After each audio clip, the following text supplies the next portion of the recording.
النهارده يا جدعان في مطعم برازيلي اوبن بوفيه. بص الناس عامله ازاي. تمام. اوبن بوفيه في سردين اهوت، بطاطس، لحوم، في بوركو برضو، خنزير، في لحوم بس، في كبد، في لحمه هي جزار، لحمه عجل، رز. تمام. دي قسم السلطات اهوت، تاكل اللي انت عاوزه، كل اللي انت عاوزه تاكله. بص الجبن. تمام. بص عامل ازاي، تاكل اللي انت عاوزه هنا اهو. تمام. دي قسم الحلويات بقى، دي كل الحلويات. بص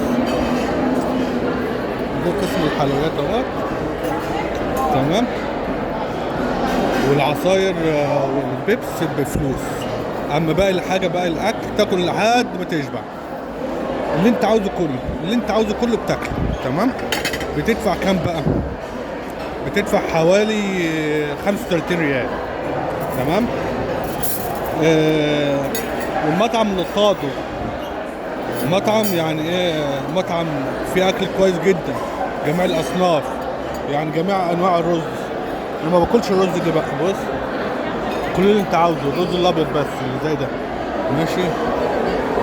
اهو. بص عامل ازاي، تاكل اللحمه اللي انت عاوزها، تاكل اللي انت عاوزه، بتدفع لك 35 ريال. تمام. شوف المطعم مليان. تمام. ومطعم نظيف وقسم الشوي هناك اهوت، تاكل شوي لحد ما تشبع، يعني اللي انت عاوزه.